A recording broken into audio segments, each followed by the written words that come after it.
하나님 말씀 보도록 하겠습니다. 마태복음 27장 3절에서 10절 말씀 보도록 하겠습니다.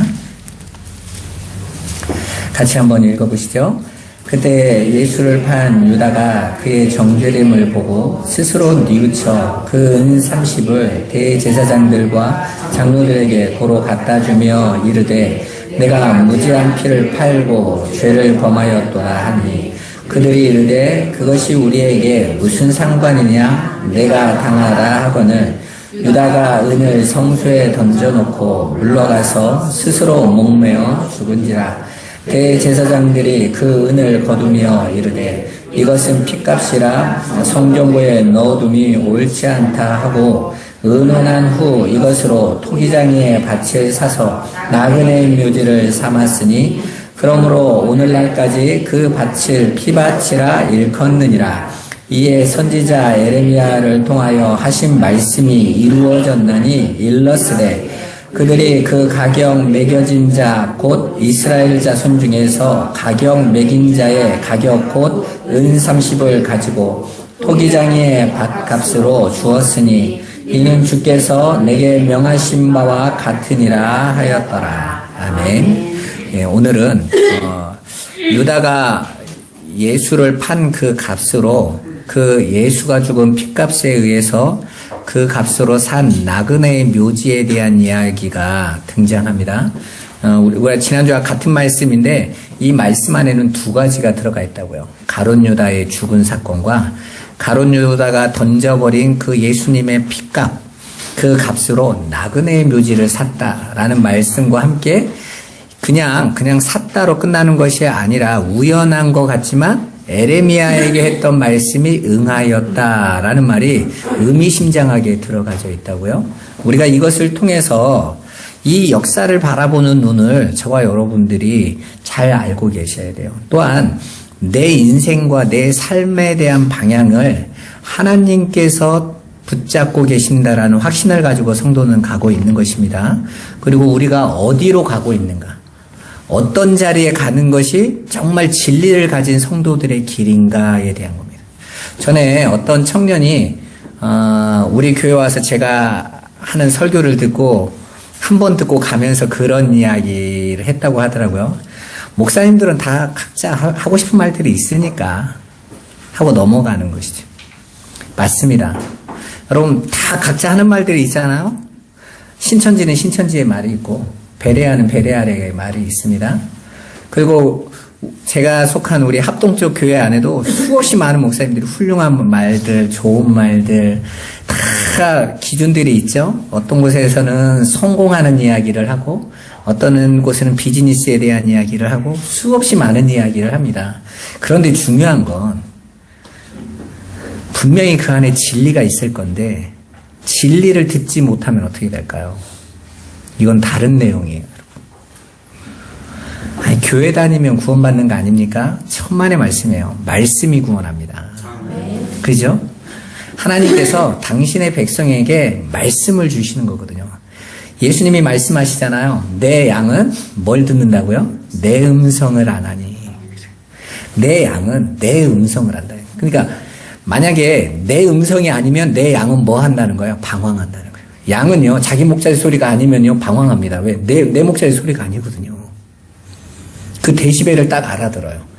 그래서 내 목자의 소리를 따라가는데, 내 목자 소리가 아니네? 그럼 방황하는 거예요. 성도가 세상에서, 진짜 하늘의 성도들은요, 세상에서 교회를 찾아 당연히 방황할 수밖에 없어요. 왜? 진리의 소리가 안 들리면 방황하는 거죠. 그죠? 그래서 성도가 교회를 움직이는 건 문제가 없다고 생각해요. 제가 여러 번에 늘 그랬죠?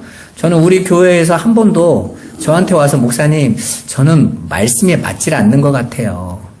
그래서 다른 교회를 한번 가봐야겠습니다 하면서 항상 제가 축복기도 하고 보냈습니다. 그러시라고. 말씀이 맞는 곳에 가시라고. 그래서 어떤 분은 저 때문에 망했다고 딴 곳에서 성공한다고 가신 분도 기도해서 보내드리고 제가 다 보내드립니다. 왜냐면 그건 영혼에 대한 이야기잖아요, 여러분. 그죠? 나랑 무조건 같이 있어서 우리 교회 한번 잘 키워봐서 내 인생 좀 한번 잘 살게 해줘. 이게 아닌 거예요. 여러분, 목숨에 대한 이야기입니다. 우리가 조그만한 그 저금이나 돈 문제만 해도 얼마나 저와 여러분들이 신중하게 생각해요. 근데 정말 영혼에 대한 것만큼 이렇게 대충 사는 분들이 없어요. 다녔으니까 다녔고, 그냥 하던 일이니까 하고, 이렇게 갈 수는 없는 거거든요. 뿐만 아니라, 이 진리의 말씀 안에 들어가는 건 너무나 중요한 거예요. 다른 건 몰라도, 말씀에서는 양보를 하면 안 돼요. 말씀은 목숨을 걸고 따라가야 되는 거란 말이에요. 우리는 지난 시간에 예수를 판 가룟 유다가 자신의 죗값을 자기의 목숨으로 갚겠다라는 그 판단을 성경은 멸망받을 자들의 자기 증명의 삶이라고 맹렬하게 비난하고 있는 모습을 공부하게 되어졌죠. 세상에서는 야 대단하다. 저 사람은 자신의 죄를 스스로 책임질 줄 안다. 멋지네. 이럴지 모르지만 성경은 오히려 그러한 세상의 멋지고 훌륭함을 세상은 비판하고 있단 말입니다. 누가 너에게 그렇게 그걸 멋지다고 말하는 건데? 라는 거예요. 여러분 사람들은요. 인간을 향하여 만물의 영장이라고 스스로를 존칭을 높이죠. 그래서 다른 어떤 것과 비교할 수 없으면 우리는 대단한 존재야. 그래서 이 만물의 영장이라는 이 흥분 상태를 어디까지 가져가냐면 하나님 앞에까지 가져가요. 그래서 하나님 앞에까지 가져가서 하나님도 내 의견을 존중하세요. 이렇게까지 나온다고요.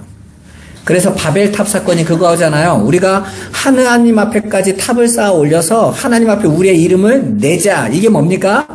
내 명함 내놓겠다라는 거예요. 나 당신만큼 이럴 수 있는 존재야 라고 알려주겠다라는 거죠. 그거 뭐 하라는 겁니까? 당신 내 의견 존중해줘 라는 거예요. 하나님은 그 꼴 못 보시겠다라는 거죠. 그리고 절대 그렇게 될 수도 없는 거고. 그래서 인간이 쌓으려고 하고 있는 그 바벨탑 다 무너뜨려 버리셨다. 심판에 떨어져요. 그러니까 이 역사는 우리가 우리를 증명하고 내가 얼마나 괜찮은 삶인지를 증명하는 건 애시당초 아니라는 것이 성경에서 이미 선언되어졌다라고 보시면 되는 거예요. 그런데도 선악과를 따먹은 이 세상에 살아가는 가인들은 그 아담의 죄 안에 들어가 있는 모든 자들은 끊임없이 자기 증명의 삶, 자기 숭배의 삶을 포기하지 못하고 계속해서 그 삶을 가치로 여겨요. 심지어는 신앙의 가치를 거기에 또 둔단 말입니다. 대부분의 신자들이. 그 말을 교묘하게 마귀가 세상의 영광으로 바꿔서 여러분에게 들려줄 때에 여러분이 그걸 정말 걸러서 이거 아닌데? 라고 들을 수 있는 귀가 있냐는 거예요. 성령이 말씀하시지 않으면 못 알아듣는단 말입니다. 좋은 게 좋은 거지로 자꾸 가고 싶은 거예요.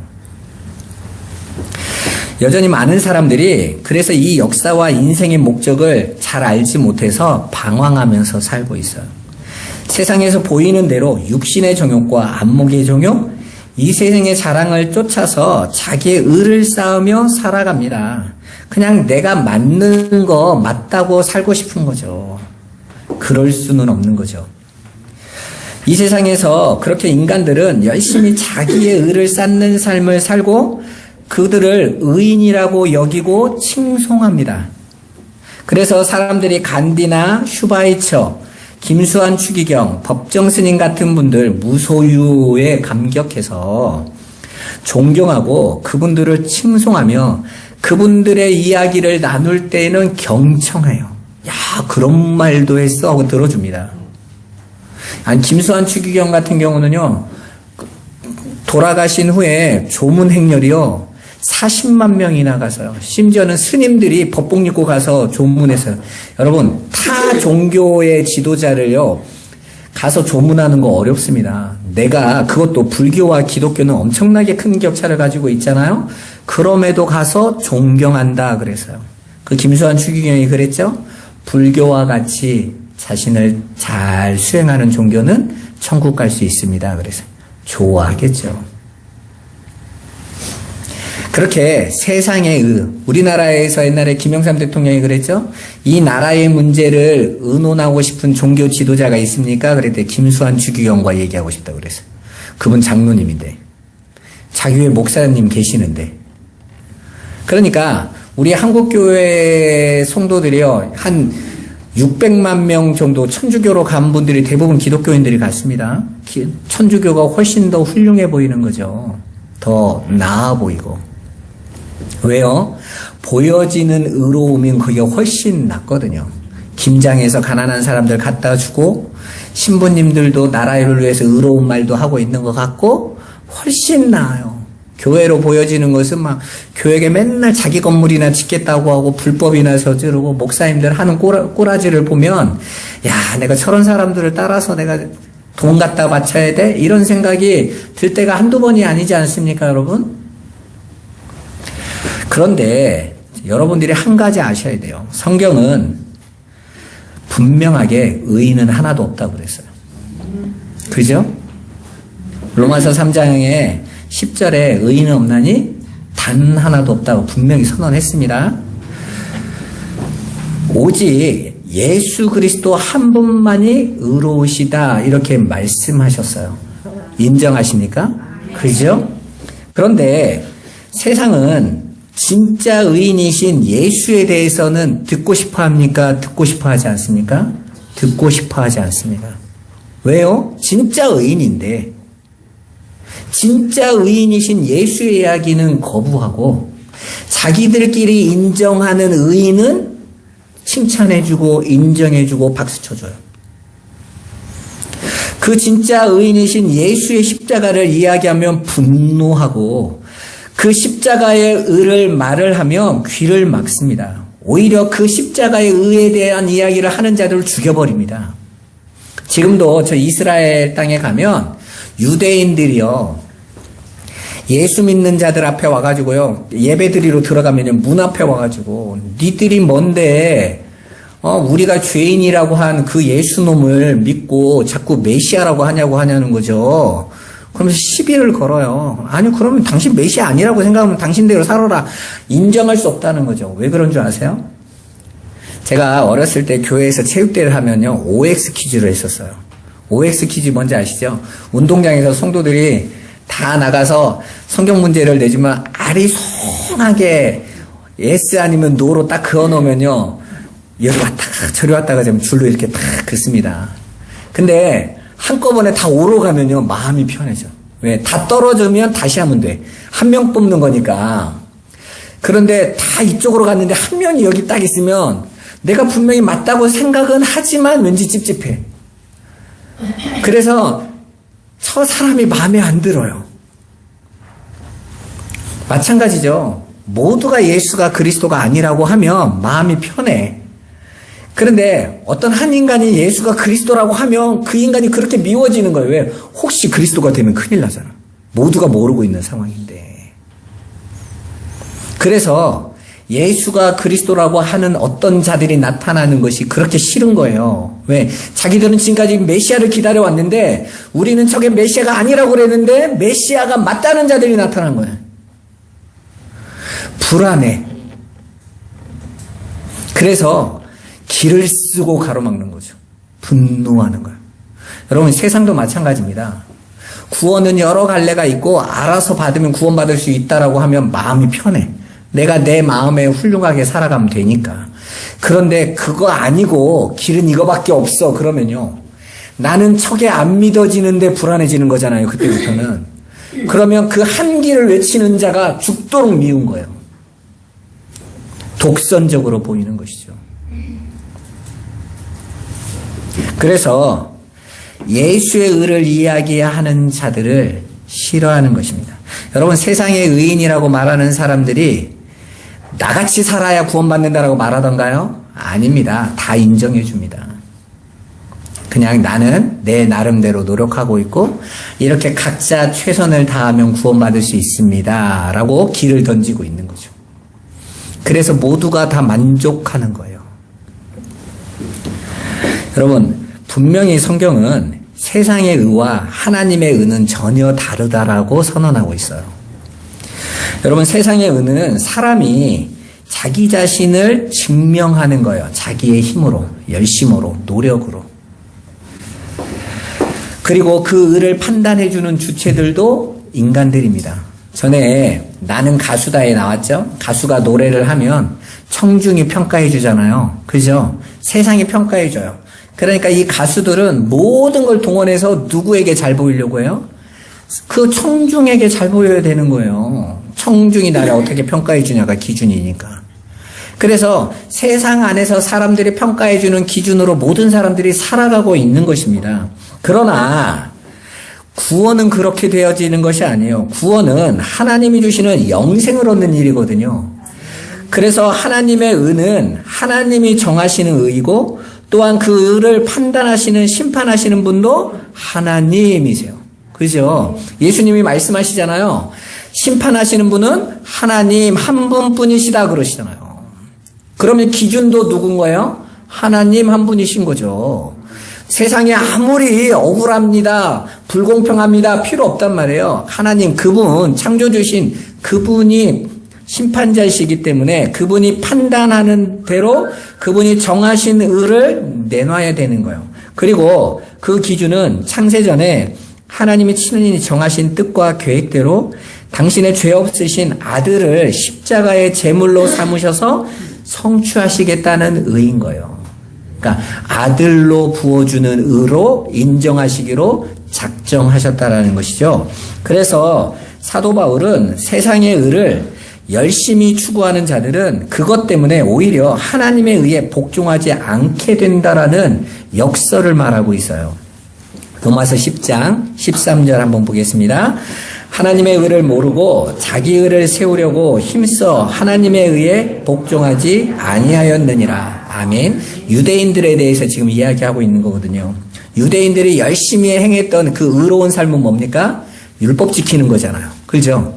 율법은 누구의 말씀이라고 명령이라고 저들은 알고 있었어요? 하나님의 명령이라고 알고 있었죠. 그래서 열심히 율법을 지키면 누구 말을 듣는 거라고 생각했어요? 하나님의 말씀대로 사는 거라고 생각했으니까 당연히 그 삶을 살았겠죠. 그래서 열심히 지켜서 나 그 말씀 다 지켰습니다라고 증명하려고 했던 그 노력이 오히려 하나님의 의를 알지 못하고 자기의 의를 세우려는 것이었고, 그리고 그렇게 하던 그 자기의 의를 세우는 그 열심이 오히려 하나님에 의해 복종하지 않게 만들게 되더라는 거예요.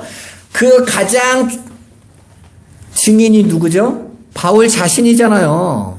바울이 그러잖아요. 내가 열심으로 뭐 했다고 그래요? 교회를 박해했다 그러잖아요. 다 죽였어요. 스데반도 죽이고 교회 다니는 예수 믿는 것들 다 죽이겠다고.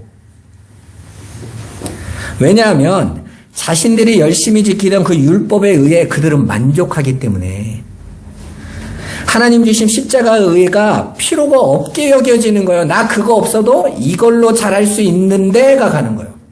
여러분 봐보세요. 신앙은요 자꾸 절망의 자리로 가야 돼요. 왜냐하면 내가 내놓는 것에 만족하기 시작하면요 이미 거기에 빠져버리는 거예요. 마귀는 여러분이 만족하고 있는 거기에다 함정을 딱 파놔요. 너 여기서 평생 살아라. 내가 예수를 믿고 습관적으로 이제 내가 너무나 익숙해진 그 삶이 안정화되고 거기에서 내 인생도 평안함을 누릴 때가 무서운 때예요. 그래서 신앙의 선배들은 항상 그랬다니까요. 편안할 때 두려워했어요. 하나님, 내가 뭔가 잘못했습니까? 스펄전 목사님이나 이런 분들이 항상 그랬다고요. 기도에. 하나님, 왜 내게 문제가 없죠? 웃기잖아요. 아니 평안의 하나님이 있으니까 당연히 평안이 와야지 그렇게 여기지 않았단 말입니다. 성도들의 이 세상 살이는 광야인데 광야에는 끊임없이 아말렉이 공격해 들어오고 마라의 쓴물이 나오며 광야의 메마른 땅에서 절망의 자리를 이끌어 가시고 불뱀을 만나게 하셔야 되는데 왜 내 삶에 그 일이 없습니까? 혹시 내가 지금 잘못 가고 있습니까? 라고 신앙의 믿음의 좋은 선배들은 항상 사이렌을 켜고 있는 거예요. 응급 상황을 가지고 있는 거예요. 왜? 이 세상은 그만큼 마귀가 우는 사자처럼 우리를 하나님의 구원의 길에서 끌어내려고 하고 있는 세상이라는 걸 알고 있었기 때문인 겁니다. 그런데 오늘날 성도들은요 너무 안심하고 사는 거예요. 마치 따뜻한 물 속에 들어가 있는 개구리가 점점점 물이 뜨거워지는 걸 알지 못하고 그냥 늘어져 가고 있는 모습처럼 딱 그 모습인 거예요. 교회도 커졌고 자신들의 삶도 안정이 되어졌고 먹는 것도 이 나라에서 괜찮고 그게 복인 줄 알고 있는 거예요. 여러분, 성도는요 영생의 자리로 가는 것입니다. 그 길로 가는 것이 하나님의 뜻이란 말입니다. 그렇게 자신들의 열심과 자신들이 가지고 있는 내가 교회를 이만큼 했어, 나 전도 이만큼 하고 있어, 교회 이만큼 하고 있으니까 십자가의가 불필요한 거예요. 나만큼만 믿어봐, 이리로 가는 거예요. 천만의 말씀입니다. 하나님이 보시는 의인은 인간 편에서의 의롭다는 행위를 내는 자가 아니에요. 하늘에 속한 의인들의 의는 하나님의 아들로 오신 예수의 의가 우리에게 거저 전가되는 걸 믿는 믿음으로 규정된 의인 거예요. 자격이 우리에게 없단 말입니다. 그러니까 우리가 선행을 했느냐 안 했느냐, 우리가 얼마나 열심히 했느냐 안 했느냐, 말씀을 지켰느냐 안 지켰느냐의 우리의 것이 아니라 하나님의 판단하시는 의인의 기준은 거기에 있는 게 아니란 말입니다. 하나님의 뜻은 우리에게 하나님의 절대적인 주권만 철저하게 드러내셔서 가르쳐 주려는 거예요. 너희는 내가 주는 은혜 아니면 안 된다라는 것이죠. 그래서 오늘 본문에서 성경이 자신의 죄를 끝까지 책임지는 가룟 유다는 심판받을 죄인의 자리로 떨어지고, 오히려 예수님을 3번이나 부인하고 저주한 베드로는 구원받은 의인이요 하나님의 백성이라고 말해주고 있는 거예요. 겉으로 볼 때에는 베드로가 좀 그렇잖아요. 좀 우리 하나님 백성이도 좀 멋있었으면 좋겠지 않습니까? 그런데 하나님은 오히려 베드로의 행위가 그 부끄러운 행위인데 계속해서 보여주세요. 그리고 예수님은 계속 베드로를 사랑하신다고 그러세요. 거기에 신앙의 비밀이 있단 말이에요. 우리가 지난 시간에 본 것처럼 하나님은 유다가 예수님의 판 것을 통해 당신의 뜻대로 예수를 십자가에 달아 죽이시는 하나님의 계획이 이루어지는 것이었죠. 그리고 당신의 백성들을 그 핏값으로 구원하셨어요. 그러니까 반드시 예수님은 유월절 어린 양으로 죽으셔야만 되는 거죠. 그 예수님이 유월절 어린 양으로 죽기 위해서는 가룟 유다가 파는 사건이 반드시 있어야 되고, 또한 그렇게 가룟 유다가 판 것을 말미암아 대제사장들이 급하게 예수를 유월절 양으로 잡아야 되는 것이고, 그리고 또 그 일로 인하여 한 가지 더 다른 사건이 등장하는데 오늘 이거예요. 바로 가룟 유다가 던져놓은 예수의 핏값을 나그네의 묘지를 샀다라는 이 내용이 들어가 있다고요. 그러면서 뭐라고 말합니까? 에레미야를 통하여 하신 말씀이 이루어졌다라는 도장이 딱 쪄요. 이건 하나님이 이미 예정하신 사건이다라는 얘기죠. 그죠? 그러니까 예수가 십자가에 달려 반드시 죽어야 되고, 그 예수의 핏값으로 반드시 나그네의 무덤이 사져야만 되는 거예요. 나그네의 무덤은 굉장히 중요한 역할을 한다라는 것이죠. 여러분, 성경에서 이 땅을 살아가는 하나님의 백성들을 가리켜 그들의 신분을 뭐라고 말합니까? 나그네, 외국인이라고 말하고 있어요. 이 표현을 잘 들으셔야 돼요. 히브리서 11장 13절 한번 보겠습니다. 이 사람들은 다 믿음을 따라 죽었으며 약속을 받지 못하였으되 그것들을 멀리서 보고 환영하며 또 땅에서는 외국인과 나그네임을 증언하였으니. 아멘. 예수 그리스도를 믿음으로 구원을 받은 성도들이 땅에서의 신분이 외국인과 나그네들이래요. 그뿐만 아니라 그들의 삶도 나그네의 삶이요 외국인임을 증언하는 삶을 살게 된대요. 여기서 증언하는, 증인은 말티온이라고 해서 순교자라는 뜻이에요. 증인은. 그러니까 순교자는 이 역사 속에서 어떻게 살아가요? 순교의 삶을 살겠죠? 죽어요. 그러면 죽으면 어디로 가요? 무덤으로 넘겨지겠죠. 그죠? 그래서 증인의 안식처는 어디예요? 무덤인 거예요. 그리고 그 무덤 안에 뭐가 있습니까? 영생의 문이 열려 있는 거예요. 여러분, 믿음의 조상이 아브라함이죠. 갈대아우르에서 하나님께서 아브라함을 부르실 때 무엇을 약속하세요? 내가 내게 주는 땅으로 가라. 이거였어요. 그죠? 그리고 가나안 땅으로 불러들이시죠? 그래서 가나안 땅에서 아브라함은 그 땅, 처음에는 그 땅을 자기가 받을 줄로 알았어요. 그런데 정작 아브라함이 그 땅에서 땅을 소유한 적이 있습니까? 없습니다. 맨날 쫓겨다닙니다. 그죠? 우물 파면 쫓겨다니고, 우물 파면 쫓겨다니고. 왜? 외국인이니까, 나그네니까, 내 소유가 아니니까 빼앗기는 거예요. 누구 말대로 월세살이 했더니 장사 잘 됐더니 주인이 비우라고 하고 거기다가 지 살림 차리는 거예요, 자꾸. 그렇게 나그네요 외국인으로 떠도는 삶을 살게 하세요. 그래서 아브라함이 자기가 살아있을 동안에 가나안 땅에서 얻었던 땅이라고는 자기 아내 사라의 죽은 몸을 장세 지내기 위해서 값을 주고 산 땅, 무덤 땅이었어요. 막벨라 굴이 있는 땅이었죠. 그죠? 그 막벨라가 양이거든요. 양의 문 하나 샀단 말이에요. 근데 예수님께서 당신을 양의 문이라고 하죠? 너희가 내게로 들어오고 나가면서 생명을 얻고 꼴을 먹느니라 그러잖아요. 그러니까 성도에게 들어가는 양의 문의 입구는 무덤문 입구인 거예요. 무덤문 입구. 나그네인 하나님의 백성들이 세상에서 얻게 되는 땅은 그렇게 무덤이란 말입니다. 바로 그 이야기가 오늘 예수님의 핏값으로 산 토기장의 밭이 나그네의 무덤으로 쓰이는 이야기로 등장하고 있는 거예요. 여러분, 토기장이는 무엇으로 토기를 만들죠? 진흙으로 만들어요. 자, 토기장이의 밭이란 말은 뭐겠어요? 진흙밭인데 토기장이가 쓸 진흙을 다 썼어요. 더 이상 그 밭에서 진흙이 안 나와. 그럼 토기장이에게 이 땅은 필요한 땅이에요? 이제 불필요한 땅이에요? 불필요한 땅이죠. 그러면 싸게 나왔겠죠? 그러니까 노예 한 명 값으로 그냥 내놓은 싼 땅인 거예요. 그럼 나그네는 누구를 나그네라고 합니까? 이스라엘이 그 절기를 지키기 위해서 외국에서부터 여러 곳에서 디아스포라들이 오잖아요. 한 6월절부터는 한 200만 명 정도 왔다고 그랬죠. 근데 왔는데 영고지가 불분명하게 죽은 사람도 있겠죠. 가족과 친척과 형제들과 친구들과 같이 온 사람도 있겠지만 홀로 온 사람들도 있을 거 아니에요. 홀로 왔다가 아무도 아는 사람도 없는데 죽은 사람들.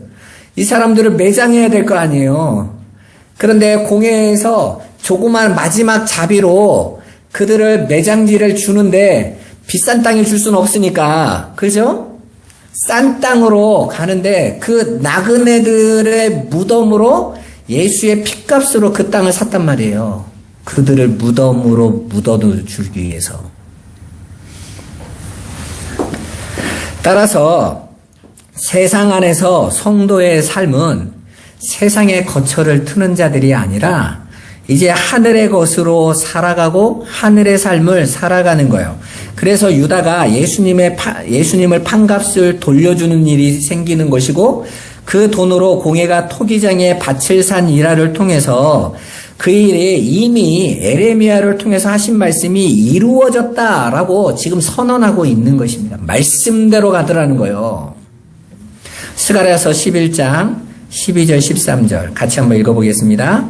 내가 그들에게 이르되 너희가 좋게 여기거든 내 품삯을 내게 주고 그렇지 아니하거든 그만두라. 그들이 곧 은 30개를 달아서 내 품삯을 삼은지라. 여호와께서 내게 이르시되 그들이 나를 헤아린 바 그 싹을 토기장이에게 던지라 하시기로 내가 곧 그 은 30개를 여호와의 전에서 토기장이에게 던지고. 아멘. 바로 이 예언이란 말이에요. 그런데 이 예언은 누구의 예언이에요? 스가랴의 예언이에요. 에레미야에서는 이 은 30으로 토기장에게 준 이야기가 안 나와요. 그런데 왜 마태는 에레미야의 예언이 성취됐다고 말하는 걸까요? 여기에 중요한 게 숨겨져 있어요. 성경에 오류가 있어서 그렇습니까? 그럴 수는 없겠죠? 성경은 성령의 감동하심으로 이루어진 거고 마태는 분명히 성경을 꿰뚫고 있는 사람이어서요. 성령에 붙들려서 말하는 거니까. 그러면 이게 실수가 아니라 에레미야에 있는 중요한 그 내용을 말하고자 하는 것이 함께 연결되어져 있다라는 포인트가 있는 거예요. 자, 그러면 에레미야 18장 1절에서 6절 한번 찾아보겠습니다. 같이 읽어보시죠. 여호와께로부터 에레미야에게 임한 말씀이 이르시되 너는 일어나 토기장이의 집으로 내려가라.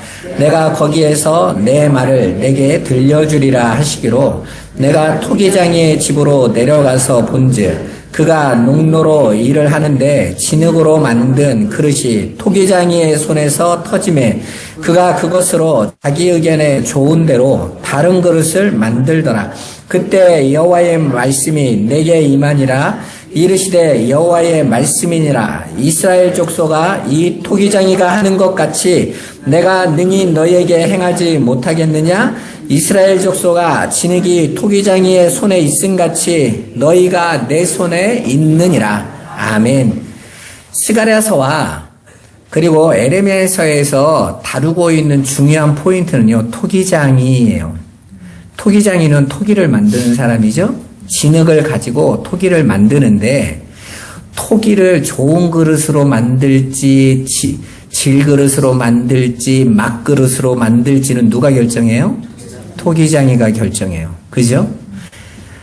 그래서 로마서에서 바울이 그러죠. 토기장이가 그릇을 만드는데 그릇들이 왜 나를 이렇게 만들었냐고 따질 수 있느냐라고 물어보잖아요. 그죠? 지금 그 토기장이가 여기서 포인트예요. 자, 지금 이스라엘 사람들이 유대인들이 왜 예수를 죽여요? 나는 당신이 주장하고 있는 그 은혜에 거절해. 나는 내가 내놓는 의로 갈 거야. 지금 그러고 있는 거잖아요. 예수님에게 이들이 끊임없이 주장한 내용이 뭡니까? 우리는 나면서부터 율법 다 지켰어.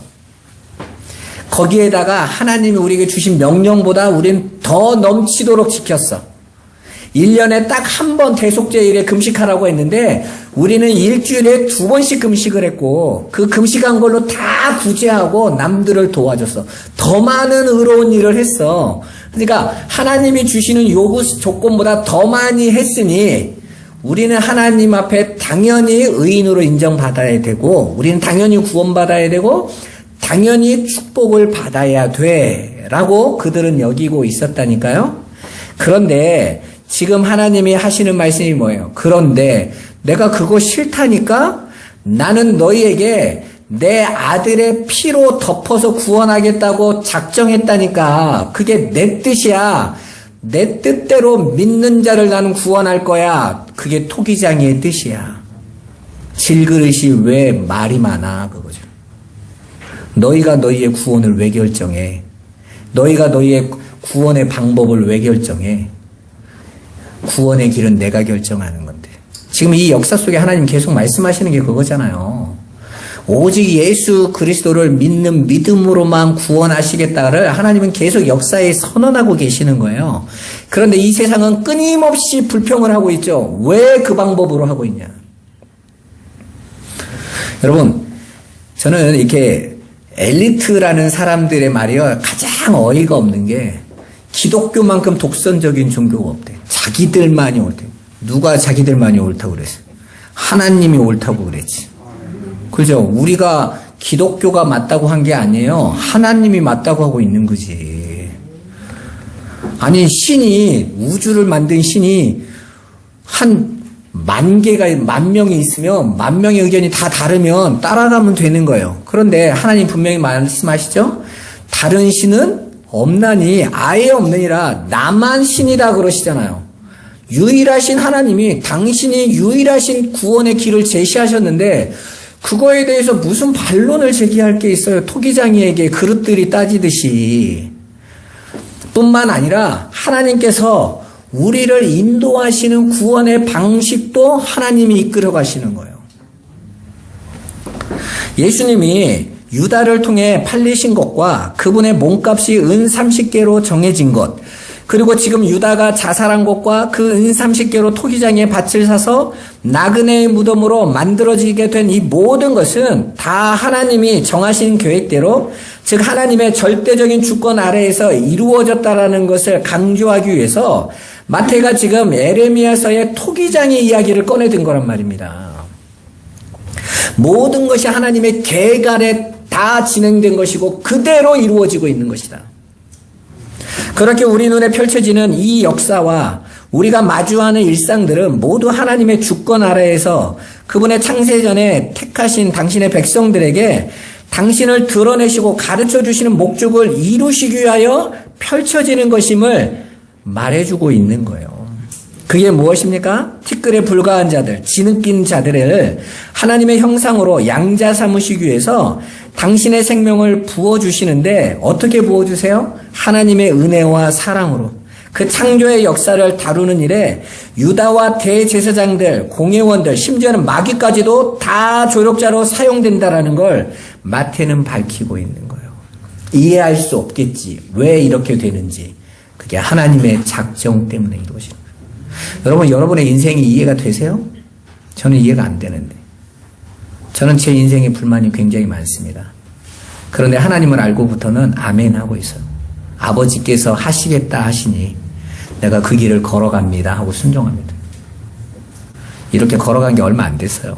끊임없이 내가 비전을 만들고 내 계획을 바꾸고 내가 이렇게 성취하겠다고 움직였었는데 하나님의 뜻을 알고부터는 하나님의 뜻이 내 안에서 이루어지기를 기도하게 되더라고요.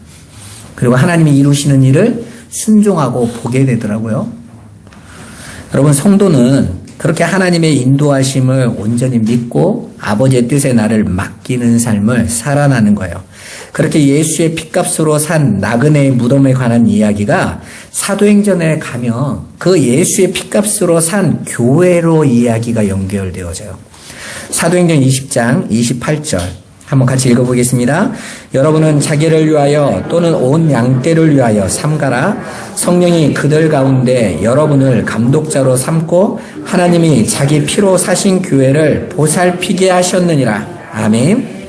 자, 봐보세요. 예수의 피값으로 무덤을 샀어요. 예수의 피값으로 교회를 샀어요. 그러면 3단 논법에 의해서 교회는 곧 뭐다? 무덤이다. 이해되세요? 아니, 예수의 피값으로 무덤을 샀고 예수의 피값으로 교회를 샀으니까 교회와 무덤은 똑같다라는 뜻이잖아요. 이해되십니까? 교회는 왕궁이 아니란 말입니다. 교회는 성공을 보장하는 장소가 아니라고요. 성공을 주는 곳이 아니란 말입니다. 교회는 마치 코끼리가 자기가 죽을 때가 돼서 자신들의 무덤을 찾아가 죽음을 맞이하는 것처럼 죽기 위해 모여드는 곳이에요. 죽음을 준비하는 곳.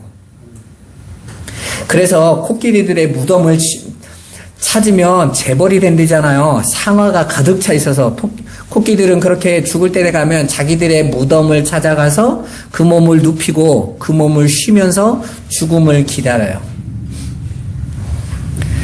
마찬가지로 하나님의 부름을 받은 교회는 이 땅에서 이제 이 육의 것을, 땅의 지체를 끊어내고 자기를 부인하며 정욕과 탐심을 십자가에 못 박고 이제 하나님 나라에 들어가기 위한 무덤에 들어가는 삶을 사는 거예요.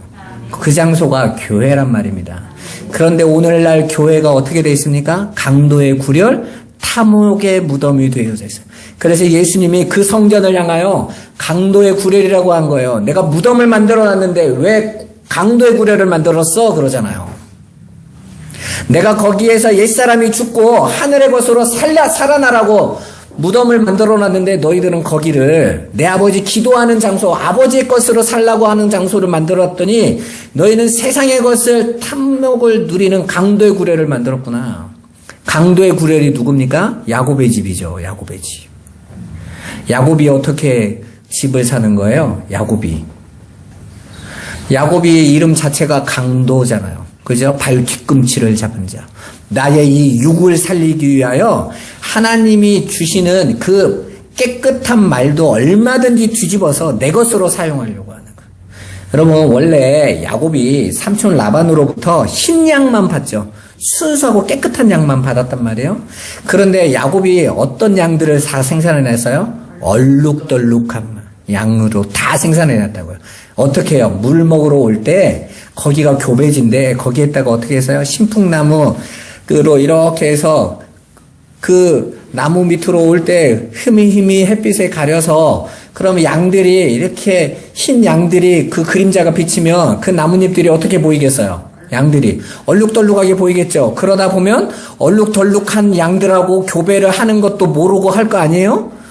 그러면 얼룩덜룩한 놈이나 흰 양이나 다 얼룩덜룩하게 보이니까 이것들이 그냥 아무 양하고나 교배해서 얼룩덜룩한 양이 나오게 만들었다는 거예요. 신풍나무에 능력이 있는 게 아니라 어떤 목사님은 신풍나무에 주술적 능력이 있다는 그런 거 없어요. 눈을 가린 거죠. 양들의 눈을, 양들의 시각을 어지럽힌 거예요. 이 시대에도 마찬가지 아닙니까? 하나님의 진리의 말씀을 얼룩덜룩하게 던지면 양들의 시각을 가려버리잖아요. 하나님의 뜻이 성공인가? 하나님의 뜻이 힘을 얻어서 한번 세상에서 멋지게 외치고 하나님 나라를 외치면 되는 건가? 얼룩덜룩하니까 자신들이 어떻게 살아가야 되는지를 잃어버린단 말입니다. 여러분, 교회는 자기 부인의 장소예요. 옛사람이 죽어야 되는 장소란 말입니다. 따라서 교회 안에서 하나님 말씀을 들을 때 그 나그네들은 그들의 양심이 이제 세상의 짐을 내려놓게 만드는, 수고하고 무거운 짐들을 그만 내려놓게 만드는 말씀이어야 되는 거예요. 그래서 예수님이 수고하고 무거운 짐진 자들아 다 내게로 오라. 내가 너희를 쉬게 하리라 한 거예요. 안식을 주리라. 그들이 지금까지 세상에서 자신의 힘으로 살려고 자기의 의를 쌓으려고 몸부림치던 삶, 그게 나를 살리는 삶이라고 착각했던 그 삶을 내려놓도록 하나님의 말씀의 검에 의해서 찔리고 잘려나가는 고통스러운 단발마가 터져나오는 곳이 교회란 말입니다. 여러분, 병원에 가보셨죠? 병원에 가보시면요, 병원에서 웃음소리가 나던가요? 아픈 소리밖에 안 납니다. 왜? 병자들이 와 있으니까. 그 병을 낫기 위해서는 배를 가르고 그 안에 있는 종양을 잘라내고 끄집어내야만 사니까. 그게 병원인 거예요. 하늘의 삶, 영생에 사는 삶은 그 삶이란 말입니다. 한마디로 교회는 성도의 육적 자아를 살려주는 것이 아니라 말씀의 철장으로 옛 자아를 죽여내는 거예요. 그래서 계시록에 그 여자에게서 나온 아들이 어떤 아들입니까? 철장으로 만국을 다스리는 아들이라고 분명히 말하고 있잖아요. 철장이 뭡니까? 옛날에 왕이 들고 있던 지팡이에요. 그 애굽의 그 영화 같은 데 보면 왕이 지팡이 들고 있잖아요. 그거 쇠몽둥이에요. 쇠몽둥이. 철장이 쇠몽둥이란 뜻이에요. 그걸로 신하가 이 있는데요. 왜 그렇게 하세요? 왕이라고 그렇게 살면 됩니까? 그러면 어떻게 한다고요? 그걸로 두드러 패버렸다고요. 머리통 깨버렸다고요. 네가 왕에게? 그게 철장이라는 뜻이에요, 여러분. 그런데 우리의 왕이신 분이 십자가에서 죽으시고 우리 안으로 들어오실 때, 성령으로 저와 여러분 안에 오실 때 뭘 들고 들어오신다고요? 철장을 들고 들어오신다지 않습니까? 오늘날 교회같이 안심해, 평안해, 잘 될 거야, 성공만 줄 거야. 그게 에레미야가 멸망할 때 에레미야 시대의 유대 사형이었다고요. 유대 선지자들이 다 그랬다고 그랬죠. 편안하다, 아니하다, 스사나, 낫는다. 잘 된다. 너희같이 예배 잘 드리는데 하나님 복 주실 거야. 잘 될 거야. 왜? 이방이 너희를 쳐들어오지 못할 거야. 저는요, 그 에레미야서를 읽을 때마다 지금 한국교회하고 똑같아요. 설교의 내용이 어쩜 이렇게 똑같은 거예요. 사람들이 몰려가는 그 교회들의 설교들을 들어보면요, 괜찮아, 잘 될 거야. 뭐가 잘 돼요, 여러분들? 점점점 후대는 사라지고 아이들은 교회를 떠나고 청년들은 더 이상 세상에서 즐거움을 찾고 있는데 뭐가 잘 된다라는 거예요. 심각한 거죠, 심각한 거. 여러분, 안식은 하늘의 것밖에 없어요. 땅의 것이 안식을 준다는 것 자체가 거짓입니다. 오늘날 물질주의에 사로잡힌 이 교회들이 내놓고 있는 그런 번영신학은요, 거짓이란 말입니다. 그건 내가 예수를 잘 믿는 증거가 될 수 없습니다, 여러분. 성도는 무덤을 얻은 자들이에요. 무덤을 산 자들이라고요. 그 안에서 진리의 말씀으로 쉼을 얻어야 되는 것입니다. 예수의 핏값으로 산 그 교회들이 그 예수의 핏값으로 산 그 무덤에서 그 하늘의 소망을 붙잡고 살아가야 되는 거예요. 여러분, 그거 아니면 우리가 뭐하러 교회를 다닙니까? 아무거나 하지. 저는요, 기독교란 이름 안에서 엉터리를 믿고 있는 거 보면 막 화가 나요. 여러분, 저와 여러분의 인생이 얼마나 소중한데, 이 시간에 이 자리에 와가지고 이렇게 헌신하는 저와 여러분들이 비진리를 붙잡고 가면 그것만큼 억울한 게 어디 있어요? 인생을 다 썼는데, 정말 인생을 다 썼는데, 여러분, 교회의 참된 정체성을 놓치시면 안 돼요. 진리를 붙잡고 가시기를 주님의 이름으로 축원합니다. 기도하겠습니다.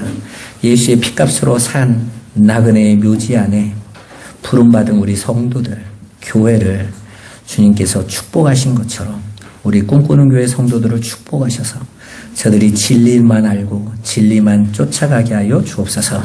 예수 그리스도 이름으로 기도드리옵나이다. 아멘.